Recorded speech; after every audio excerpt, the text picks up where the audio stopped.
All right, ladies and gentlemen, welcome back to the channel. We're talking about the Detroit Lions in tonight's video. Crazy home match for a couple of evenings from now against the Minnesota Vikings for the #1 seed in the NFC and also the NFC North title.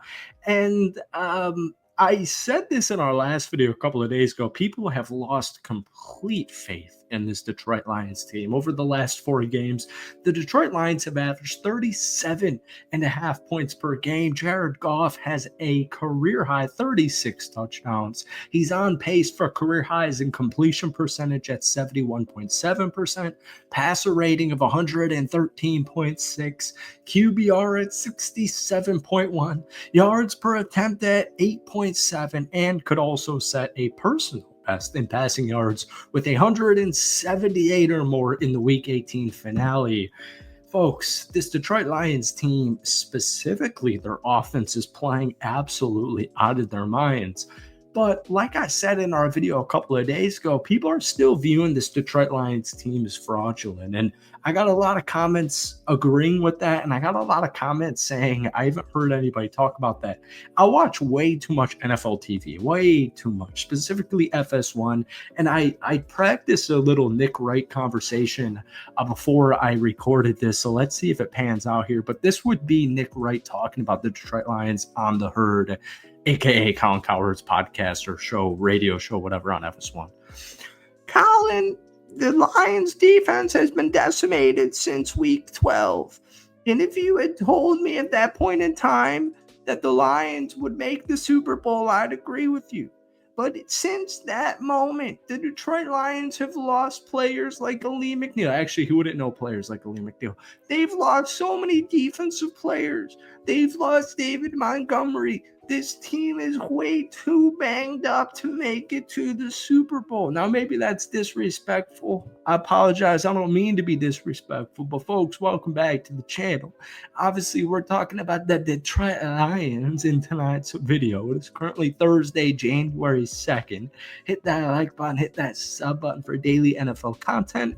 If we try and get this video, folks, to 250 likes, that would be the absolute world to me. So we've spent a couple of days now. It's Thursday night. The Detroit Lions played Monday night against San Francisco, and people are trying to make the case of, oh my God, Colin, the Lions defense gave up 34 to Brock Purdy and the San Francisco 49ers defense. How are you going to tell me they're making it to the Super Bowl? Jared Goff is an MVP candidate. I don't know. I actually don't pay too much attention to like the NFL MVP odds. I think whether it's NBA, NFL, and no matter the sport, MLB, I think it's all extremely political. I'm not a political person, and I'm not trying to make this video political, but I do just think sports MVPs are more of just a kind of spectacle. I don't really think there's too much merit if a player wins MVP unless it is obvious, but I feel like that happens very rarely. Jared Goff has a 2.8 EPA per dropback, which is tops like by far his career best at 0.18 in 2018. He's currently second behind Lamar Jackson. Also, Jared Goff has been phenomenal versus the blitz with a 0.32 EPA/DB, third in the NFL. I think all these advanced statistics and all these advanced metrics are extremely lame. I think they're extremely nerdy. What do your eyes tell you? Because when I watch the Detroit Lions play football, specifically on the offense, I view this team as the bona fide NFL Super Bowl champion. I mean, that's just what I see. Now, obviously, my Lions fans watching this video don't want me to jinx them like that. I don't have too many strong opinions on Week 18 at home against the Minnesota Vikings. Typically, when I have two, first off, they're both 14-2, but when I have two teams in the division facing off at home, I'm usually going to go with the home team regardless of record or anything like that. But Jared Goff is literally playing like an MVP right now, and I don't think it gets enough credit. Since the Texans game where he threw 5 interceptions, which, by the way, the Lions won that game, Jared Goff has thrown 20 touchdowns and only 1 interception. Now, the Athletics' Mike Sando did a little bit of research regarding this. The top 10 quarterbacks, the 10 quarterbacks who've combined to win 21 MVP awards since the year 2000, have averaged 4,373 passing yards, 37 touchdowns, 9 interceptions, and a pass rating of 108.8. Now, here's Jared Goff's statistics this season. Jared is at 4,398 passing yards. He has 37 total touchdowns, 10 interceptions, and a pass rating of 113.6. And just to make it a little bit sweeter, because to be honest with you, Lamar Jackson's cool, Josh Allen's cool, but the Lions are 14-2. It's baffling to me, and like Darnold's in MVP talks right now, and I totally agree. But what's even crazier, and this has nothing to do with Vikings or Vikings fans or Vikings players, how is Jared Goff not literally in MVP discussions right now? The only quarterbacks in NFL history to produce 8 games with a completion percentage of 75% in a season.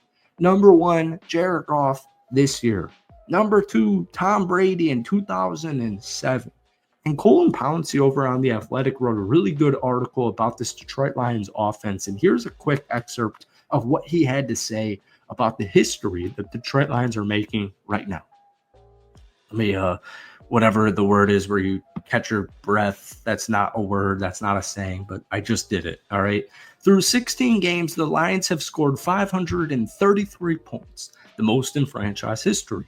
They are 41 points away from cracking the top 10 offenses in points per game during the Super Bowl era, currently 12th at 33.3.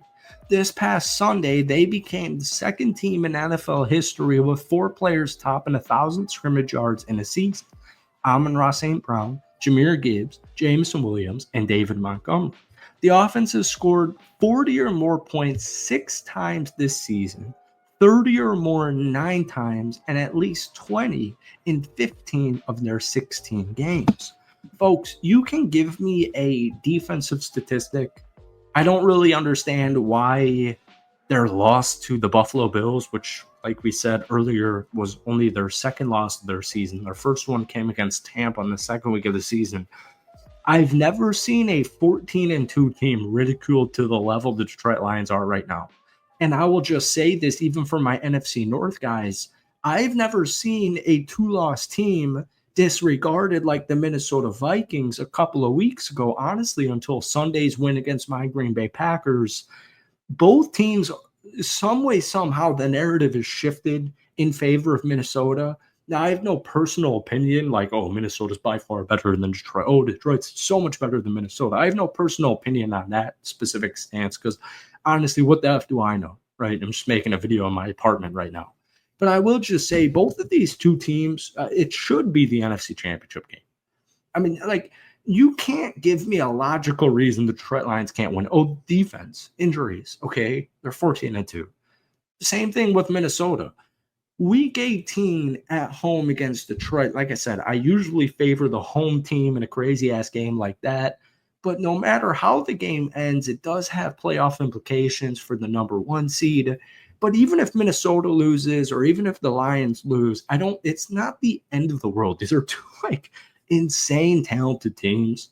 But the Detroit Lions are still 14-2. So I think it's just crazy how nitpicky people are about this team right now. Not Lions fans, obviously. Folks, that's it for tonight's rant. Hit that like button, hit that sub button for daily NFL content. Let me know your thoughts. Give me an early game score prediction for Sunday night.